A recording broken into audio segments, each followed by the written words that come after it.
El sexto apartado de una unidad didáctica es el de la metodología.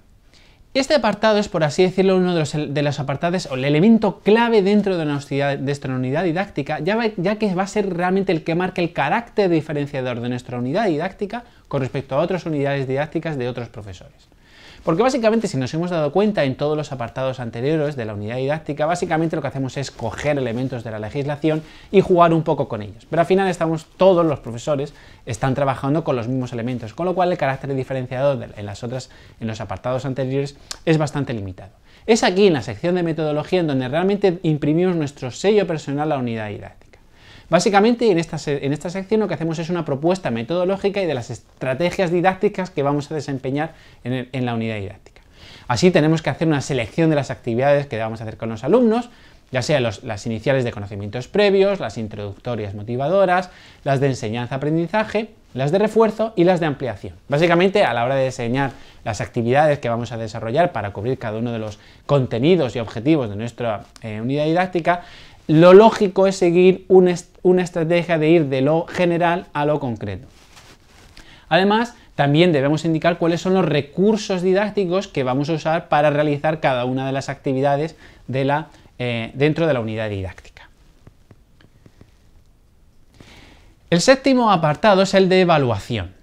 ¿Cómo vamos a evaluar cómo vamos a realizar la evaluación en esta unidad didáctica? Bien, la evaluación en una unidad didáctica debe ser continua, formativa e integradora para seguir el estándar para seguir la filosofía, por así decirlo, de la LOMCE. En ese sentido, debemos de indicar dentro de la unidad didáctica cuáles son los criterios de evaluación y los estándares de aprendizaje que se van a evaluar. Y debe ser, obviamente, coherente con los objetivos y los contenidos de nuestra unidad didáctica. Además, también para medir el grado de desempeño de los alumnos en cada estándar de aprendizaje en el cual consta incluidos dentro de la unidad didáctica, tenemos los instrumentos de evaluación. ¿Ejemplos de instrumentos de evaluación que podemos usar? Bueno, pues tal vez el más conocido de todos, o el más conocido, es la rúbrica. ¿De acuerdo? Que además nos va a permitir también indicar, básicamente una rúbrica puede permitir, por ejemplo, medir el grado de desempeño de un estándar de aprendizaje y además medir el grado de desempeño de las competencias clave asociadas a ese estándar de aprendizaje.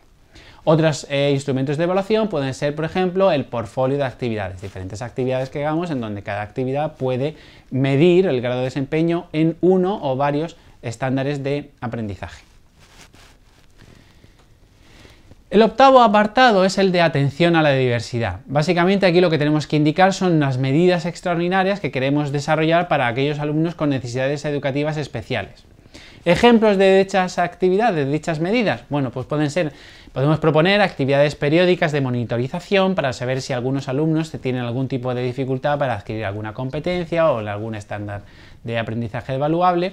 O también otra alternativa es el agrupamiento de alumnos, es decir, coger los alumnos de la clase y agruparlos en diferentes grupos, en donde cada grupo esté formado por alumnos que no tienen ningún tipo estamos viendo que no están teniendo ningún tipo de dificultad a la hora de seguir el curso, que están incluso obteniendo un grado de desempeño bastante altos, junto con alumnos que vemos que están teniendo dificultades, para que así los primeros ayuden a los segundos.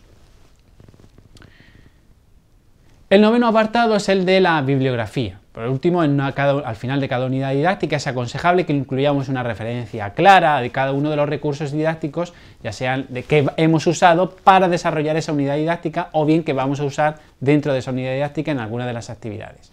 En ese sentido, pues podemos citar libros de texto o bien webs, debido a la importancia y la gran cantidad de recursos que tenemos actualmente en la web, pues referenciarlos y citarlos de una manera clara en la unidad didáctica.